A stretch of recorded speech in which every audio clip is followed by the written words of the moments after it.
meditation made simple because it doesn't have to be complicated. We have such a need to overcomplicate so many things when a lot of the times things can really be simpler than we make them. We just choose not to take the path of least resistance. We choose to make it harder on ourselves and make ourselves struggle more with something that can be simple. And that goes for meditation. When you first start meditating, you don't need to have any expectations of anything happening. If anything, nothing is the best thing that could happen when you're first starting, because a lot of times at the beginning, you'll just be running through a lot of thoughts of your day, a lot of what you do in life, a lot of things you need to accomplish and stuff like that. But that's okay, you don't have to be completely quiet in the mind. You need to give yourself the time of day to just sit there and appreciate yourself. You don't need to expect anything. When you give yourself an expectation, you're giving yourself a limited idea. You're giving the meditation a definition of how it's supposed to be when you're not supposed to know how it's supposed to be. When you give it a definition, you're giving it a limited idea when it could reveal itself at a higher form that you wouldn't have expected. But if you give yourself an expectation, you're giving yourself a low vibrational idea of what it's supposed to be. And nothing might happen, to be honest, when you give it that type of approach. But if you're struggling with meditation, just know that you need to be giving yourself the time on a daily, at least 10 to 15 minutes on a daily, and just challenge yourself. See how long you could sit there. Don't worry if you're thinking about a lot of things. Don't worry about it not being the way you think it's supposed to be. Just appreciate thoughts for what they are. They're valuable. They're the essence of creation. So just sit there with them. If you're just thinking a lot, sit there with them and think about what they are. Just appreciate them. Thoughts are so valuable. It amazes me how so many people don't give it value, but they truly are the essence of creation. So just sit there, just being there with your thoughts and giving yourself the time of day. You should be appreciating yourself for even doing that, for putting yourself up on a pedestal and telling yourself that you can just sit there and be quiet, in a sense. Not have to experience externally, but just experience internally. Whatever wants to come out, let it come out. After a while, you will get more quiet because your body will be familiar with the practice on a regular basis, and it'll know to shut itself down. It'll know, I don't want to be thinking about stuff right now. But if you don't let yourself think about that you don't want to think about, it's just going to be bothering you in the back of your head, just knocking up. Just let it out. Think of whatever you want to think of, let it all out. And like I said, don't expect anything. Just give yourself the time of day to appreciate yourself. You're already doing a lot by doing that. Let me tell you guys something. This whole idea of self-love just really means accept yourself. You're always going to want to be somewhere further. You're always going to want to be where that other guy is. You're always going to want to attain another goal. But it's okay. Self-love is about accepting yourself for who you are now. And that, in a sense, brings love for yourself. You're just grateful for being a human.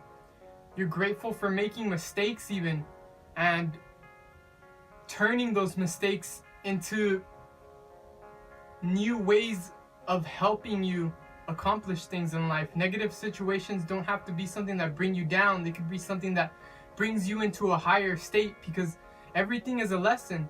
You're never not experiencing anything because you exist.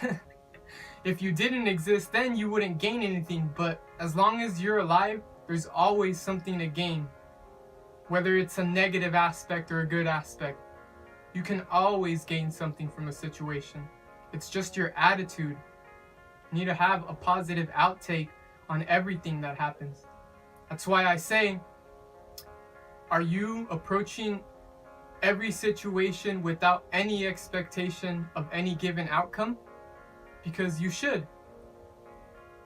Don't worry about what's gonna happen. Just act on your highest joy. If it helps, concentrate on your breathing. Make it so that you could hear your breathing. Whatever you have to adjust in your throat, just do it. It'll take you into another world of where you just are your breath. You're not paying attention to too much besides the idea of your breath, and you start becoming it in a sense. So just breathe. I'll give you guys an example. This is the way I do mine.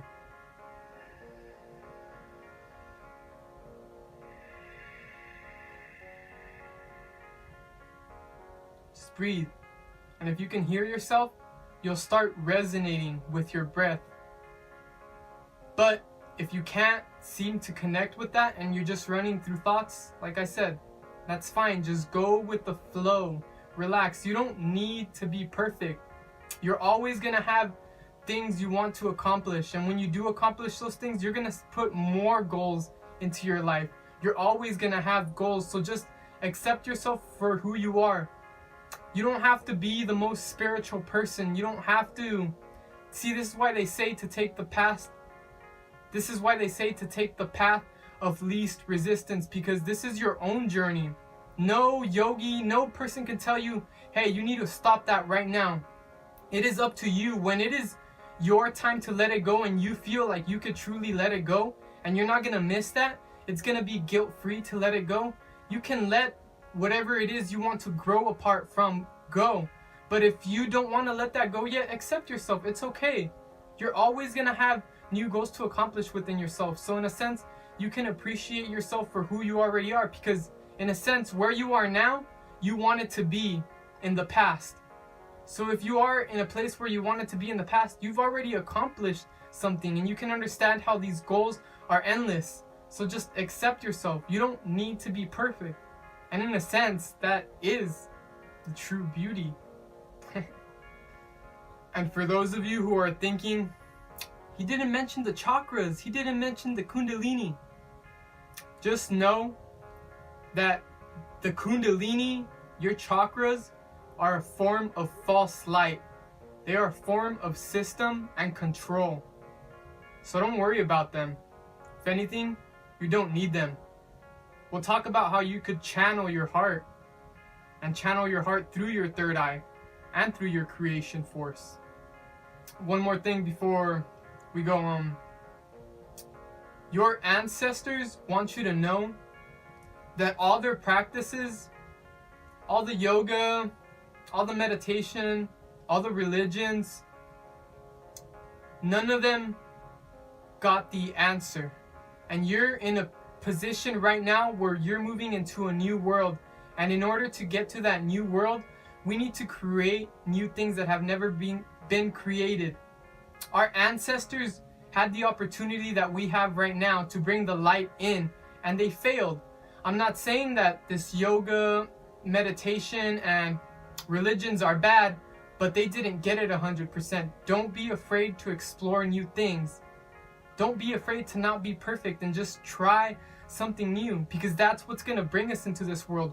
We don't know what tools we're going to use to bring us into this new world. And that's the beautiful thing about it. Your ancestors want you to know that their practices can help you, but they're not going to get you and us to where we want to be. If that was helpful, please leave a comment and subscribe. Let me know what else you guys want to talk about. Talk about anything. Have a nice day. Much love.